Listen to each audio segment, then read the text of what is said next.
You travel as assistants to the students of Valdesian, but you are known to me.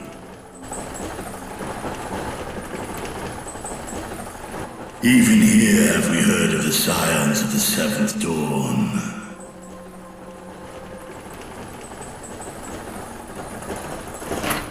I am Vritra, and for years uncounted hath this isle served as mine abode. Vritra, of the First Brood, sibling to Hraesvelga and Nidhogg. Aye, mine elder brothers, of Midgard's Sorma's spawn, I was last to hatch. Well, isn't this a surprise? We were told Radzat Han had an alliance with the dragon. Not that a great worm sat in the satrap's own hall. A necessary subterfuge, as the true tale of our nation history illustrates most effectively. In the beginning, the rock upon which our city is built was home to Vitra, and Vitra alone. In time, the ancestors of the Matanga came to the island and established a foothold. But never did they dare disturb the worm's lair. Next to arrive were the Aura. Adopting the example of their Akasodra allies, they too treated Vitra with reverence and respect. And for many years, an understanding between our forefathers and the Great Worm endured. Until marauding heroes from the mainland came, threatening to shatter our peace and tranquility, when it seemed all would be drowned in blood. Vitra himself came forth and quelled the rising conflict. A peaceful accord was reached, and oaths sworn in Vitra's name. Thus began the dragon's governance of the fledgling state, which was to grow into Radzat Han. But if Vritra is still here, then your position as satrap is just... A charade, yes. And one which my family has performed faithfully for generations. Many envy the Great Worms their power. Were it known that I ruled here, then the fires of war would burn without end. I would not be the flame which consumeth my people. Those few who joined me in laying our country's foundations were, perforce, sworn to secrecy. Your eye. It was taken.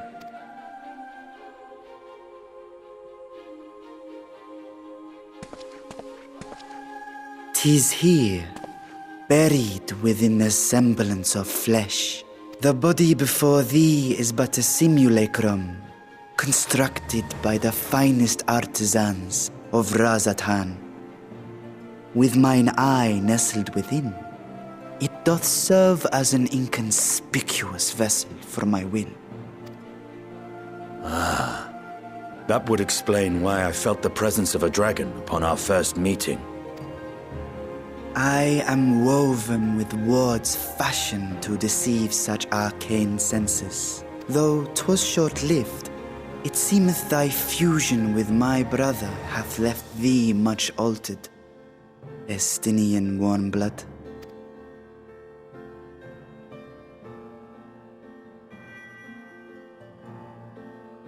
From the very first, we sensed the nature of one another. Yet did neither one of us bare his fangs. That is all I need know of thee for now.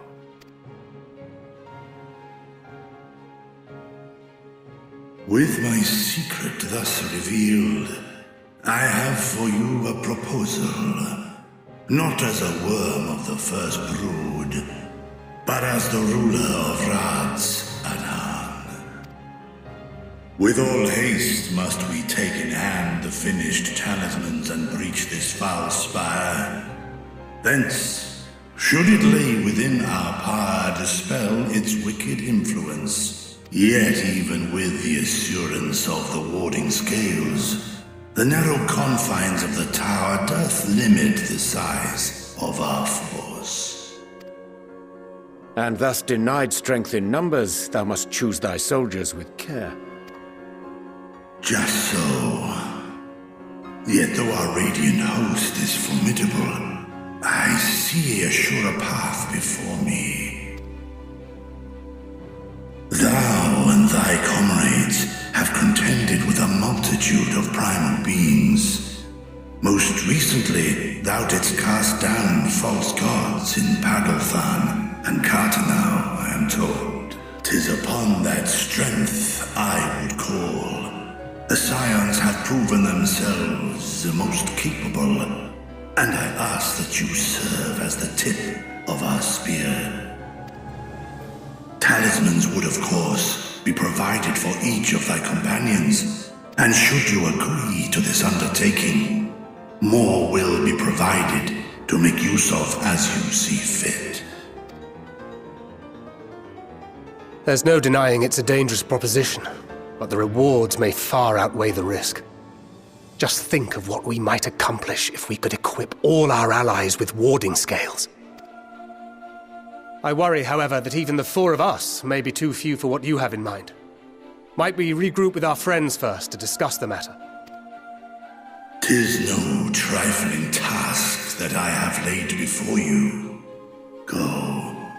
Steel your hearts and hone your plans. Such time as you require shall be spent in crafting your protective charms. It seems a quick trip back to Charlian is in order.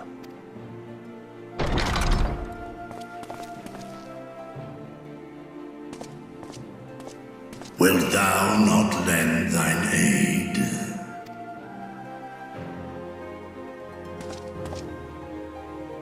Whether your request be made as a great worm or the ruler of Rads at Han, I see no reason to refuse, nor will I.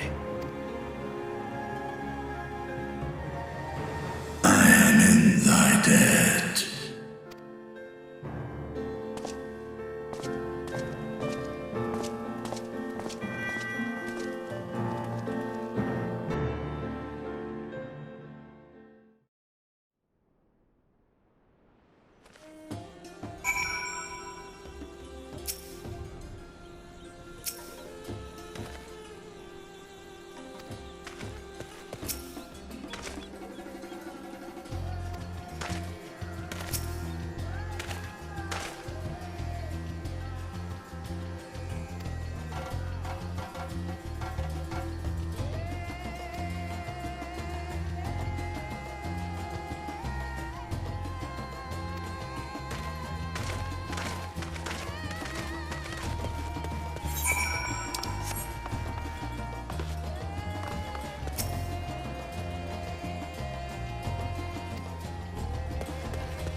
Your time in Thavner has certainly been eventful. In my opinion, carrying out Vitra's request and assaulting the Tower of Zot should be our highest priority.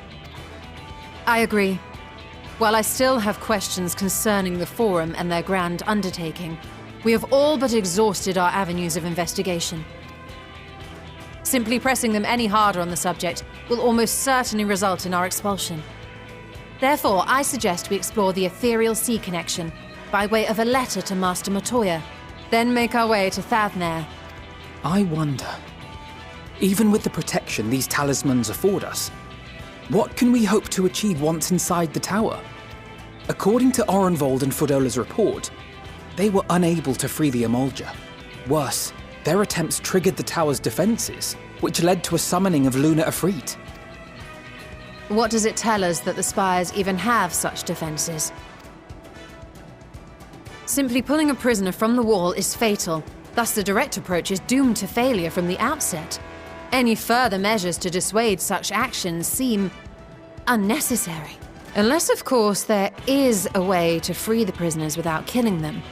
Then it stands to reason that any intruders will be met with overwhelming force. The towers appeared throughout the world in but the twinkling of an eye.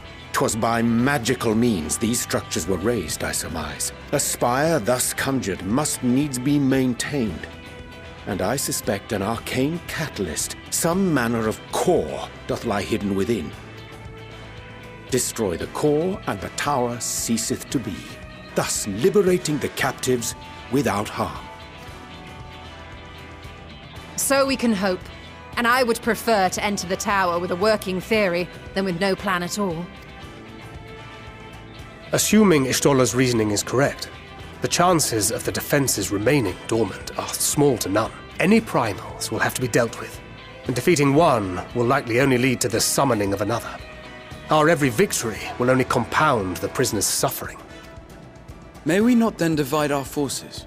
Those proficient in healing will focus on sustaining the captives. That duty can be covered by Urianger, Kryl, Yostola, and myself. The remaining scions will proceed with the search for the core. Admittedly, this strategy puts both parties at greater risk, but it should bolster our chances of saving the Arcosodra by a considerable margin.